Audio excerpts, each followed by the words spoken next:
What's up, guys? It's Johnny Candido of Candido Training HQ, and it's time for a quick workout video. I hope you guys enjoyed that informative video. It got a great response, the last one, so thank you guys. That's what this channel's all about. But we're gonna mix in a little bit of the lighthearted stuff too. So as far as what I'm doing for my next meet, it is a USPA meet. Let me check, because I don't even have any of these details remembered, to be honest. My next meet is a USPA meet on May 22nd, the Ghost Strong Classic in Indianapolis. And I was invited by Garrett Fear to do that, who's, you know, a friend of both myself and Sean Noriega. Just a really good guy, for a steroid user. He's a decent guy. I'm just kidding. So for those unaware, the difference between the USPA and the Us Apl is the USPA has 24-hour weigh-ins, has a deadlift bar, and they have an untested and drug-tested division. The drug-tested division is fairly new. And to be totally blunt with you guys, historically it has been known to be a little bit less polished than the Us Apl. You know, mostly since it is new, like I just said. But the point of this video is when the Us Apl is, you know, doing something that I disagree with very strongly, I think it is important to just reevaluate the options.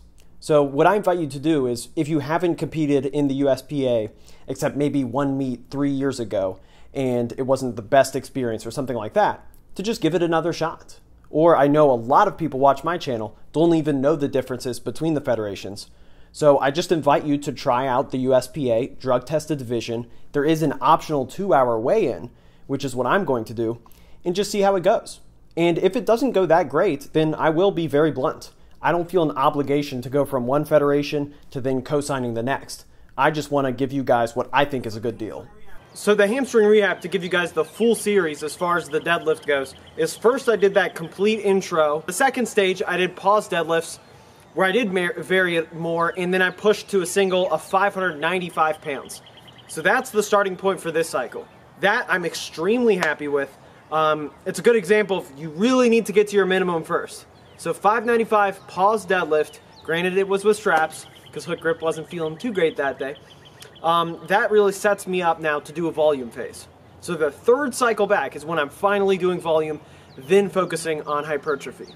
I cannot emphasize that enough, that first you have to desensitize, and you have to get sport specific. You have to regain the ability to be a powerlifter first.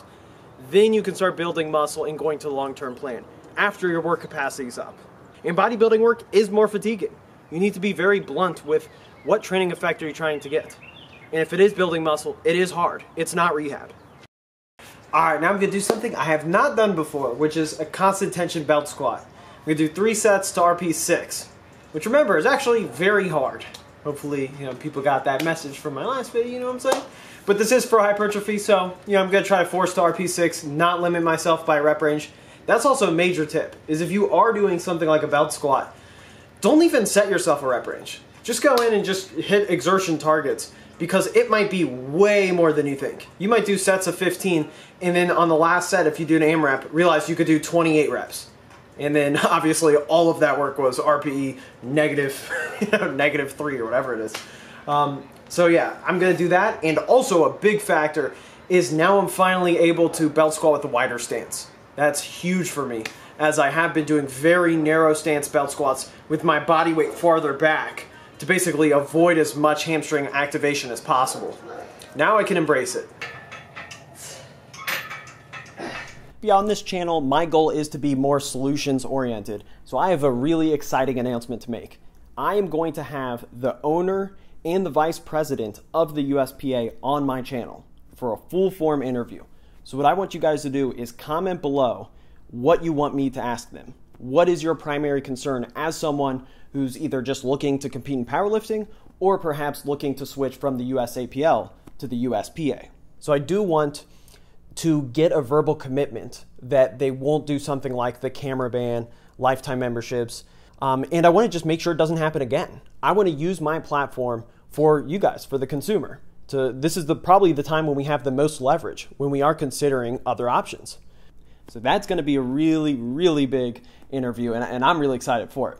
Now you see here on my bench press, it's not going too well. 315 is moving pretty slow for a 2-second pause bench. I'm doing a little bit of a variation wave, and my close grip feet up bench is just incredibly weak right now. Believe it or not, I could not hit 10 reps with 225. And this is something, as someone who's almost benched 405, I have a 395 competition bench style max. And like I said, only hit 7 reps at RP9. It is quite shameful. But I have not been taking creatine lately, which is why my hair's growing back so quickly. And I'm also only weighing 183. So I'm gonna start taking creatine, upping the frequency. If I don't bench 6 days a week, it just always tanks, even on 3 to 4 times a week benching. It's really sad. It's just unfortunate. But not everyone's gifted at every lift. On the squat, it's the total opposite. You see here, I nailed 520, and that's with, for the most part, squatting once every 6 days. I don't know who needs to hear this, but Told Y'all by Lil Wayne is a top 3 Lil Wayne lifting song. Put that on your gym playlist. It's not on any album, so just in case you missed it. I'm grateful for effort, boy. Your face will get severed, boy. Weezy F, baby, in the F just for forever. So yeah, that 520-pound squat was the heaviest I've gone since my hamstring injury, and it moved really well. I would say that was about RP 7.5. I'm probably going to be able to squat around 570, maybe 575 here within a few weeks. And like I said, I'm only now increasing the squat and deadlift frequency to my more typical twice a week. But I still am keeping squats and deadlifts on different days, which is a really fun experiment for me. But my final point to talk about is that the Us Apl did respond to my video in private. And they said it damages my reputation when I fire from the hip. So I'll respond further to that a bit later. I've 7 out of 8 points I need. But that 8th point is very critical. And I do want to keep an open mind. I could paint them in a bad light with what I already have, but I need to be intellectually honest. So I need that last piece of information. It will be very, very critical to my own opinion too. You know, I don't want to make my mind completely up in an emotional state or anything like that. But we're going to have some interesting points to talk about. The credit belongs to the man who is actually in the arena, who comes short again and again,